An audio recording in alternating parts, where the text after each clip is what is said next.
Like you were on the GS. The GS. And how did it go for you? How was it for you? Shit.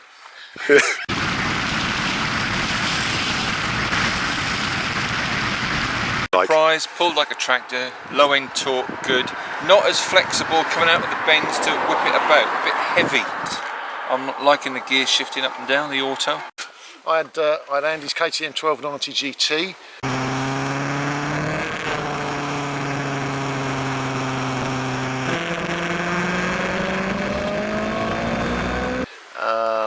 Interesting bike, and the saddle is a plank. But no, it's very hard. I think you probably get used to it. I find that the clocks are a little bit low, so you're having to take your eyes away from the road. It go well. It does go well, and it sounds awesome. It does when I did wind it on, it was like, oh, I did better hang on here, and again, it's like getting used to it.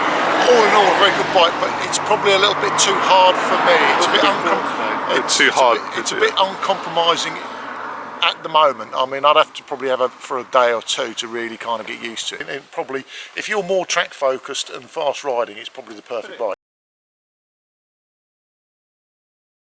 So I had the pleasure of riding this 2015 Ducati Multistrada.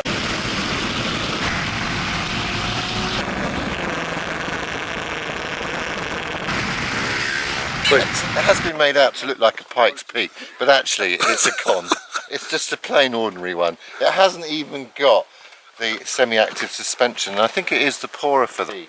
So it tends to float a little bit, like slightly soft. Did you think? A bit soft for me.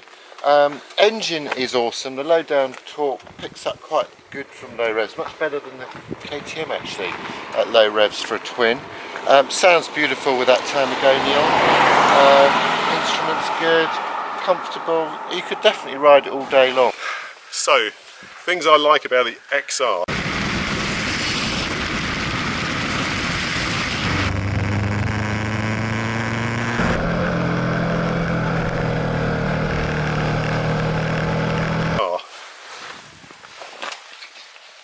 Very smooth engine. Handling, very nice handling. It's tips into bends well, pulls very nicely. It just hoons to high revs very well.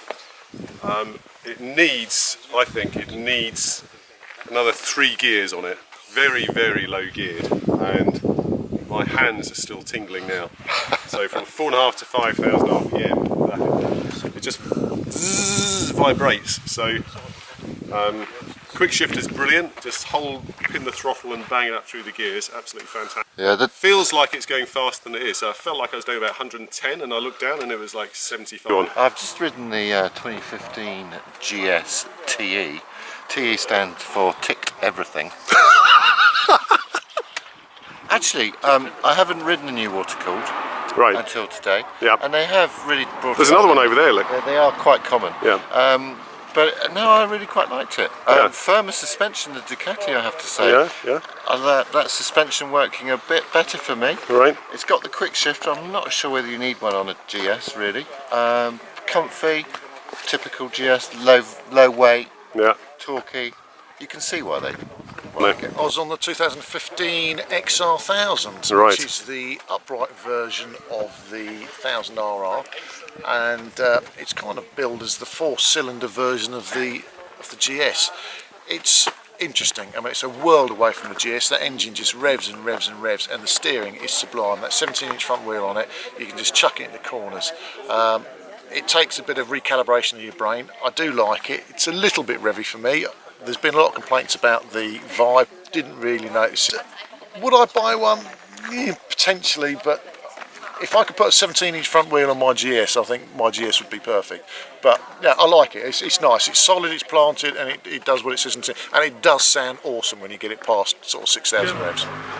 So Mick, what were you on and I was on the how was it for you? Shit. Yeah, that good? No, awesome machine. The exhaust sounds orgasmic. Suspension, a bit soft for me, a bit wallowy when you sort of under heavy braking, you hit a bend, it's sort of, you think you're going to go head over tits with the arms, but don't like the manual gear change. I missed that. I didn't think I would use that. Well, obviously use it a lot. You do on the XR, but I think with an auto shift on that, it would be even more awesome. Yeah, no, What were you riding? I was riding the KTM 1290 GT Duke Super With petrol. and it's absolutely hysterical bike. More sporty than the Ducati, better roll-on than the XR, just more V-twin potent torque. Goes like stink, absolutely hilarious. Revs like buggery. Handles beautifully. Very, very sporty. So it's more sport bike with flat bars on it than the other bikes, which are more touring bikes, just with big engines slotted in. So I'm used to the softer suspension on the Ducati. Found it a bit harsh. Seat a bit firm. That's all I could criticise about that thing. It just it was in sports mode. Yeah, it was in sports mode. It was a bit more of a sporty riding position. Knees tucked up a little bit. Yeah, you're quite tall. How tall are you? That doesn't work. 6'2". 6'2". So yeah, a bit more scrunched up. So much more like a sports bike with Touring potential. with a bonkers engine in it, and but hysterical. Loved it. Really good. If I didn't have my Ducati, I might get one of those. But not for such long rides, I don't think. No. So Meg, what were you on and how was it? I was on the KTM thing. Shit. Thanks. But apart from shit, mountable, certainly for a person of my demeanour and short inside leg, certainly something you could get on quite easily. Engine, I like it to the GS engine. Lots of torque, pulled down, obviously a lot more maulable and handleable than the GS. I agree with the seat. It is a bit like riding a fucking bit of wood. The position, not so much a sports tourer. I like it the position to my street triple, very much sort of up and forward and at it. Whether or not it's not more of a, whether they can class it as a tourer, I'm not sure. Whether riding more sports than tour. Yeah, sports and tourer, but Sports a and very fun machine. I was on 2015 Ducati multiple sclerosis. Sorry, Multistrada.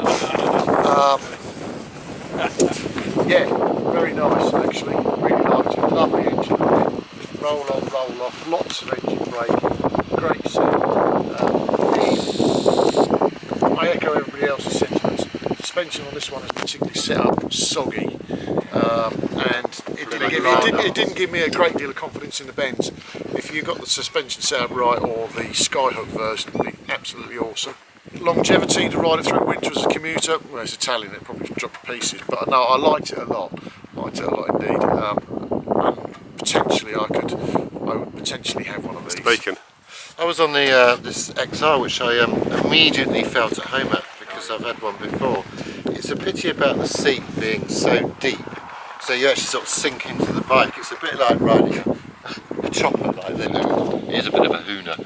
And if you ride through the revs and you're in the top end, you don't get the vibes, and it's immediately makes you feel confident. Lovely quick shifter, potent machine.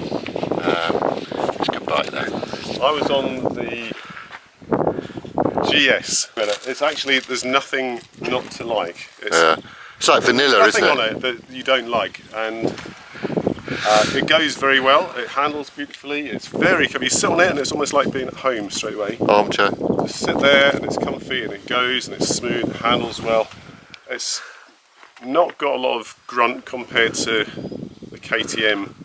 Yeah. Or, it's not V-twin, is it? It's not a V-twin, but it's just lacking that immediate potent power.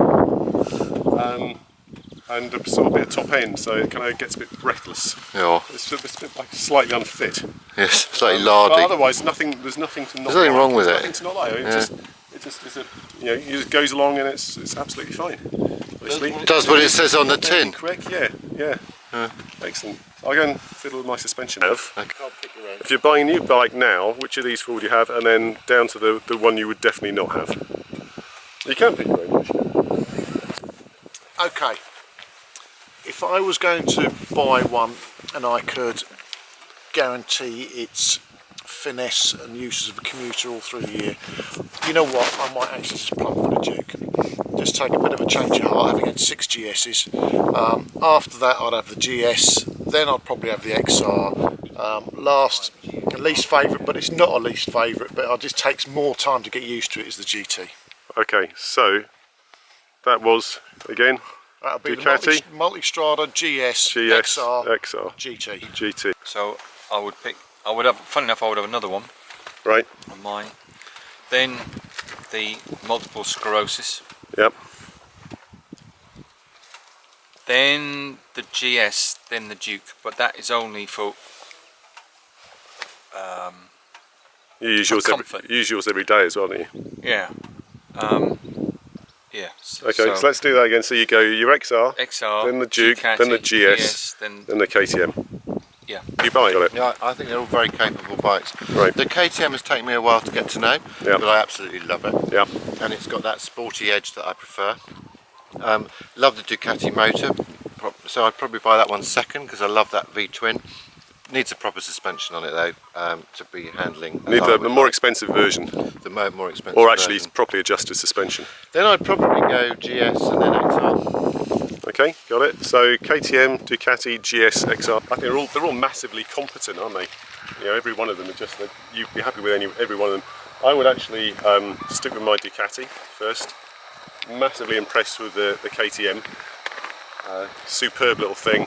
Because I don't ride every day at the moment. It probably would suit me quite well. Then I'd have the GS, and then I'd have the XR because I'm just not an inline 4 sort of guy. If you like inline 4s, XR. You're not a straight guy. I'm not straight. I'm a V. V-man.